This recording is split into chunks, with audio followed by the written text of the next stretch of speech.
6 महीने से ये पता था कि चुनाव होने वाला है। अगर हम चुनाव को राजनीतिक आधार पर, मतदाता सूची के आधार पर, प्रशासनिक आधार पर नियंत्रण करना चाहते गलत तरीके से, तो अंततः चुनाव हमारी जेब में हो सकता था। अंत में उपचुनाव हुए अब कई दिन बीत चुके हैं, लेकिन बयानबाजी का दौर अभी भी जारी है। अब जो बयान बीजेपी के प्रभारी राधा मोहन अग्रवाल ने दिया, उसे लेकर नागौर सांसद और आरएलपी सुप्रीमो हनुमान बेनीवाल ने जोरदार पलटवार किया है। राधा मोहन अग्रवाल ने मंगलवार को बयान दिया कि अगर हम चाहते तो अंततः चुनाव हमारी जेब में होता। इस बयान ने नई बहस छेड़ दी और नागौर के सांसद हनुमान बेनीवाल ने इस पर तुरंत प्रतिक्रिया दी। पहले राधा मोहन अग्रवाल ने क्या कुछ कहा, वो आपको सुनवा देते हैं। दिल्ली में भी हमारी सरकार है, राजस्थान में भी हमारी सरकार है, और 6 महीने से ये पता था कि चुनाव होने वाला है। अगर हम चुनाव को राजनीतिक आधार पर, मतदाता सूची के आधार पर, प्रशासनिक आधार पर नियंत्रण करना चाहते गलत तरीके से, तो अंततः चुनाव हमारी जेब में हो सकता था। लेकिन हमने जन भावनाओं का सम्मान किया, पूरी ईमानदारी के साथ, 100% निष्पक्षता के साथ। मैं दूसरा उदाहरण दे सकता हूं जम्मू कश्मीर का। श्रीनगर की अधिकांश सीटें हमारे हैं, लेकिन 70% चुनाव हुआ है, अंत में 81% मतदान हुआ है।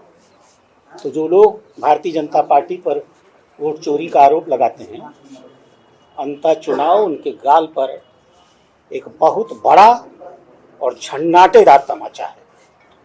यह भारतीय जनता पार्टी के सिद्धांतों की जीत है कि हम लोकतंत्र में विश्वास करते हैं और जैसा जनता कहेगी उसको हम सिरोधार्य करेंगे। राधा मोहन ने उपचुनाव को लेकर कहा कि बीजेपी ने चुनाव पूरी निष्पक्षता के साथ लड़ा। उनका कहना है कि अगर हम प्रशासन की मदद लेते या वोटर लिस्ट में बदलाव करवाते तो चुनाव का नतीजा हमारे पक्ष में होता। उन्होंने दावा किया कि पार्टी ने किसी भी तरह का दबाव नहीं बनाया और जन भावना के अनुसार ये चुनाव लड़ा। अब इस बयान पर हनुमान बेनीवाल ने कड़ा पलटवार किया। उन्होंने सोशल मीडिया पर लिखा, ये बयान लोकतांत्रिक प्रक्रिया की गंभीरता पर सवाल उठाता है। बेनीवाल ने आरोप लगाया कि अंतः उपचुनाव के दौरान बीजेपी और कांग्रेस अंदर खाने एक दूसरे के साथ खड़े दिखाई दिए और कई बीजेपी नेताओं का रुझान कांग्रेस की ओर रहा। बेनीवाल ने चुनाव आयोग से भी स्पष्टीकरण मांगा है। उन्होंने पूछा, क्या चुनाव किसी पार्टी के प्रभारी की इच्छा से प्रभावित हो सकता है? उनका कहना है कि इस बयान को लेकर चुनाव आयोग की प्रतिक्रिया जरूरी है ताकि जनता का भरोसा चुनाव प्रक्रिया पर पूरी तरीके से बना रहे। आपको बता दें कि ये आरोप कोई नया नहीं है। निर्दलीय उम्मीदवार नरेश मीणा भी चुनाव के दौरान लगातार यही बात उठाते रहे कि दोनों दलों के कुछ नेता मैदान में एक दूसरे के साथ तालमेल में दिख रहे हैं।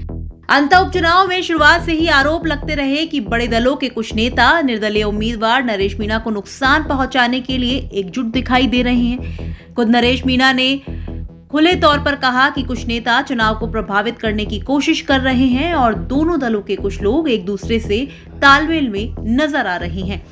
अब राधा मोहन अग्रवाल के बयान के बाद ये चर्चा फिर से तेज हो गई है।